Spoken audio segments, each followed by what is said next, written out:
వాళ్ళు 200 ఇచ్చి అకామిడేషన్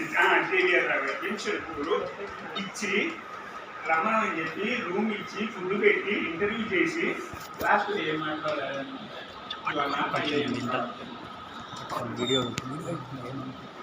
నాకు ఇక తల తీసేసినట్టు. మరి స్క్రీనింగ్ 3 స్టెప్పులు తీసేశారు చేశారు. అందులో చూడలేదా మీరు ఐఏఎం ప్రోడక్టా కాదా అని? ముందే చేయొచ్చు కదా, ముందే మీరు చేయొచ్చు కదా అని చెప్పేసి నేను అడిగాను. ఇస్తే ఇచ్చారు, లేకపోతే లేదు. మనకి ఎలాగో ఇక్కడ రెగ్యులర్ జాబ్ అయిపోయింది, ఎస్టాబ్లిష్డ్ అయిపోయారు. కాకపోతే ఓవర్ కాన్ఫిడెన్స్ లేదు, కాన్ఫిడెన్స్గా ఫేస్ చేయడం జరిగింది. అదేంటంటే నాకు ఐఏఎం ప్రోడక్ట్ అన్నారు. మరి ప్రొఫైల్ అంతా చూశాను కదా, మరి ఫార్మాలిటీ ప్రకారం పిలిచామండి మిమ్మల్ని, మేము పిచ్చోడమండి చెప్పి మరి ఫార్మాలిటీ ఉంటే ఫిల్టర్ చేసి పిల్లలు వాకండి. మీకు ఐఏఎం క్యాండిడేట్ని ఐఏఎం ప్రోడక్ట్ షార్ట్ లిస్ట్ చేసుకొని వాళ్ళనే తీసుకోండి. మరి ఎందుకు ఇట్లా ఇచ్చేస్తారు అని చెప్పేసి సర్లేండి అని చెప్పేసి Kirloskar institute of advanced management బెంగళూరుకి హరిహర అని ఒక ప్లేస్ ఉందండి. 200 కిలోమీటర్స్ అది బెంగళూరు. వాళ్ళు పిలిచారు. వాళ్ళు పిలిస్తే చాలా ఒక 50 మంది వచ్చారండి ఆ రోజుల్లో. వచ్చిన తర్వాత వాళ్ళ ఇంటర్వ్యూ ఎట్లుందంటే ఓపెన్గా అందరినీ కూర్చోబెట్టి అడిగేవాళ్ళండి ప్రతి ఒక్కరిని. వాళ్ళు కూడా ఉండేవాళ్ళు, క్లోజ్డ్ కాదు. ఉండేసరికి మనకి తెలిసిపోద్ది మనకు వస్తుందా రాదా అని. చూస్తాం కదా పర్ఫార్మెన్స్. చెబుతుండ్రు అగ్రెసివ్గా ఉన్నారు, ఏంది అది ఇదని చెప్పేసి మన పర్ఫార్మెన్స్ వాళ్ళు చూశారు. ఇక చూసిన 50 మంది 100 క్యాండిడేట్లు చూశారు. చూసిన తర్వాత ఎవరి వాళ్ళు సైలెంట్ అయిపోయారు. మనకి వస్తుందో రాదో, మనమైతే వెల్ ప్రిపేర్ అయ్యి ఉన్నారని చెప్పేసి వస్తాం. 3 రోజులు చేశారండి. గెస్ట్ హౌస్ ఇచ్చారు. 3 రోజులు ఇంటర్వ్యూ సార్. 3 రోజులు గెస్ట్ హౌస్, ఫుడ్, అకామిడేషన్ అన్నీ మొత్తం స్కాన్ చేశాడు. సరే సెలెక్ట్ అయితే ఏమైంది, నేను ఇక్కడికి వచ్చేసి మరి మా మేనేజ్మెంట్ని అడిగాను. బాబు 13 ఏళ్ళు పనిచేసావు, రెగ్యులర్ అయింది, నువ్వు మరి ఇదంతా వృధానే కదా, మీ ఇష్టం నువ్వు ఆలోచించు, అది పెన్షనబుల్ అన్నారు. కారు అని చెప్పారు. కారు అక్కడ వర్క్ లోడ్ ఎంత అంటే 52 సెషన్స్ ఇయర్కి అంతే. మిగతా రోజుల్లో ఏమీ లేదండి. సెషన్ అంటే మార్నింగ్ 9 నుంచి ఈవినింగ్ 4 దాకా నాన్ స్టాప్. ఇక అంతే. మధ్యలో లంచ్కి వదిలిపెడతారు ఒక ½ an hour. అట్లా 52 days చేస్తే చాలు సంవత్సరం. అయితే సంవత్సరానికి 2 బుక్స్ పబ్లిష్ చేయాలి, మ్యాండేటరీ. ఎవరైతే చేయలేకపోతారో ఇక నెక్స్ట్ ఇయర్ సర్దుకొని పోవడమే. ఇంకా ఎవరికి వాళ్ళు సర్దుకొని పోవడమే. బుక్స్ లేవు, ఏం లేవు. అసలు బుక్ రాద్దామన్న కాపీ కూడా లేదు. ఇక అది ఎక్కడ బీజం పడ్డది అని అంటే NISL, national institute of securities market. దాన్ని అప్పుడు UPI institute of capital market అని UPI వాళ్ళది బ్యాంక్ ఉంది. ఆ బ్యాంక్ వాళ్ళది తయారు చేసి 10 అంతస్తుల బిల్డింగ్ అండి. ఒక ఫ్లోరు బుక్సే, ఒక ఫ్లోరు మ్యాగజైన్స్, ఒక ఫ్లోరు పేపర్లు, అట్లా 10 అంతస్తులు ఉండేది. ఇక దాంట్లో పోతే ఇక అసలు ఎంత లేజీ పర్సన్ అయినా చదివేస్తారు. అంత వాతావరణం ఉంటుంది. 1 to 2 కెఫ్టేరియా ఉంటుంది. కూపన్ ఇస్తారు. లంచ్ చేసేప్పుడు మళ్ళీ 4 ఇస్తారు. అది ఏ రోజుగా ఆ రోజు అటెండెన్స్ చేయించుకోవాలి. వాళ్ళు గ్రాంటెడ్ ముందే ఇన్ని రోజులకని మనం అడిగినన్ని రోజులు ఇవ్వాలి. మన రిక్వైర్మెంట్ ఏంటి, మన అట్లా బుక్స్ అని ఇవన్నీ పోయేవాళ్ళు. ఇవన్నీ కూడా సెలవులు పెట్టుకొని పోయేవాళ్ళు. ఏ రోజు కూడా డ్యూటీ ఇచ్చేది. అప్పట్లో అసలు డ్యూటీ అనేది లేకపోయేది. ఈ బుక్స్ వీటికి ఎడిటోరియల్కి ఇచ్చేవాళ్ళు, డిస్కషన్ చేసి. అప్పుడు సెల్ ఫోన్లు ఏమి లేవు, ల్యాండ్లైన్ ఉన్నా కూడా వాళ్ళు ఇంకో 3 చేయకపోయేవాళ్ళు. Only physical.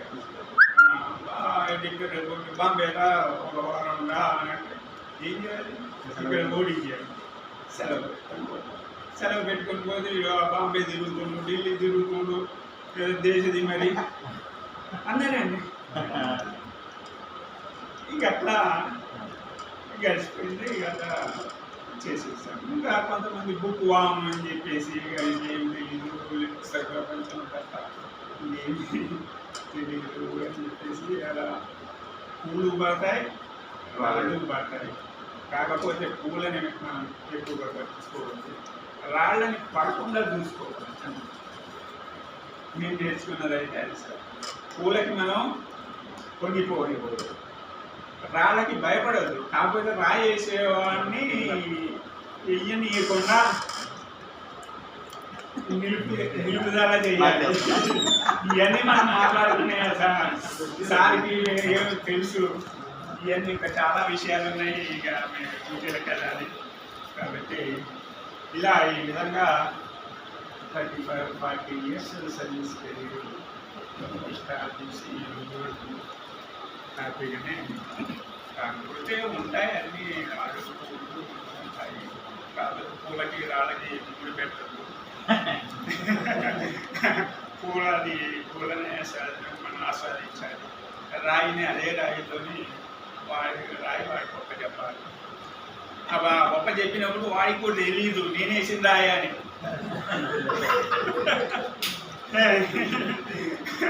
మన చాటుగా కూడా కాదండి, ఎదురుగానే అనేవాటి. ఆ రాయి ఏంటా నా బాల్ నాకే బౌన్స్ అవుతుంది అన్న విషయం కూడా తెలవకుండా వాళ్ళని చేసేవాళ్ళని. మనం నిజంగా మేనేజ్మెంట్ గురించి చెప్తాం కాబట్టి మేనేజ్మెంట్ ఏదైనా ఎదుర్కొని పని వాడంతటా వాడు చేసేటట్టు తయారు కూడా కాదు సార్. ఆ సిచ్యువేషన్ క్రియేట్ చేస్తే ఈజీగా వాళ్ళే ఆటోమేటిక్గా మన తర్వాత వాళ్ళందరూ వాళ్ళు ఆ పని చేసింది కూడా ఎందుకు చేశారు, మీరు ఎవరు వల్ల చేసారా, ఎందుకు వల్ల చేశారా అనే ఆలోచన కూడా దొరకకుండా మీకు తెలుసు. స్టాండింగ్ ఇండియాలో ఉంటుంది, ఇండియా గోల్డ్ సిలబస్ ఇప్పుడు ఉంది సార్. అప్పుడు ఓన్లీ అది 2 ఏళ్ళు చెప్పిన తర్వాత స్టాండింగ్ బాగా అర్థమైంది. తర్వాత పబ్లిషర్స్ అందరూ కూడా తర్వాత ఎప్పుడు నువ్వేనా కొత్త వాళ్ళని ఇంటర్వ్యూ చేయొచ్చు కదా అని చెప్పేసాను. నేను ఎవరిని అడిగా బుక్క ఇక మళ్ళీ స్టెచ్ చేసాను. నీకు ఇష్టమైతే నువ్వు రాసుకోవాలి, నన్ను ఎందుకు అడుగుతుంది. ఇక పబ్లిషర్ ఏమో మీ స్థాయిలో ఉండేవాళ్ళు ఉంటారు కాబట్టి వాళ్ళని చెప్పేసాను. బెంగళూరులో చేయించాను. 6 నెలలు తిప్పలు పడేది. నా వల్ల కావట్లేదు సార్, పబ్లిషర్ దిగుతుందో ఇక్కడ రాద్దామంటే నా వల్ల కావట్లేదు, ఏం చేస్తున్నారు అంటే మరి నేను ముందే చెప్పాను కదన్నా, మరి మీరు ఒప్పుకోండి నేను గైడ్ చేస్తాను ఎట్లా రాయాలి. అదే ఫస్ట్ బుక్లో డైలమాలో ఉంటాను. ఎవరైనా అండి పిహెచ్డి తర్వాత ఫస్ట్ బుక్ చాలా డైలమాలో ఉంటుంది. ఏంటంటే పిహెచ్డి గైడ్ చెప్పినట్టు చెప్పకపోవడం, నా సొంత తెలియదు ఏమీ పనికిరావు.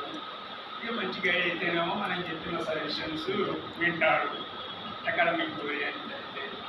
ఇక తర్వాత పిహెచ్డి ఫస్ట్ బుక్ రాసేటప్పుడు ఆమెకి ఏం అర్థం కావాలా, గందరగోళం ఉంది చేసేస్తే ఇంకో ప్రొఫెసర్ చెప్పేస్తే వాళ్ళిద్దరు కలిసి ఆ పుస్తకాన్ని ఏం చేశారా కానీ ఇక వాళ్ళు ఫోన్ చేస్తేనే నేను మాట్లాడతాను తప్ప ఏ తవరికి వచ్చింది ఏంది నా టాస్క్ కాదు. మళ్ళీ ఏదన్నా అంటే నన్ను మళ్ళీ చేస్తారు మధ్యలో పబ్లిషర్ అని చెప్పి వాళ్ళతోనే ఒక అర్ధగంట మాట్లాడాక వాళ్ళ నాలెడ్జ్ ఏంటో తెలుస్తాను. ఆ తర్వాత కాన్ఫిడెన్స్ వస్తుంది అంతే. అంతేగాని నేను ఇక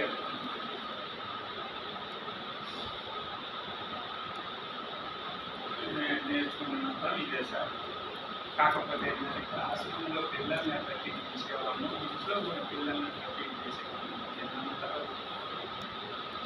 పిల్లలు కూడా ఉంటారు, ఏంటి మీ కాలేజీ పిల్లలు అట్లా హ్యాండిల్ చేస్తున్నాం, ఏంటి స్టిక్ ఉన్నారు అంటే నాకు ఎవరైనా ఒకటే, అక్కడైనా వాడు బాగుపడాలి, ఇక్కడైనా వీళ్ళు బాగుపడాలి. కాకపోతే ఏంటంటే వాళ్ళ స్టాండ్ మీద వాళ్ళు నిలబడేటట్టు చేస్తే ఇక మనకి కోట్ల ఆస్తి ఇచ్చినా లాభం లేదండి. నేను నేర్చుకుంది అయితే అది, కోట్ల ఆస్తులు ఇచ్చినా కూడా లాభం లేదు. వాళ్ళ స్వయంగా వాళ్ళు ఎదగాలి, వాళ్ళ కెరీర్ వాళ్ళు చూసుకోవాలి. లేదని అడిగితే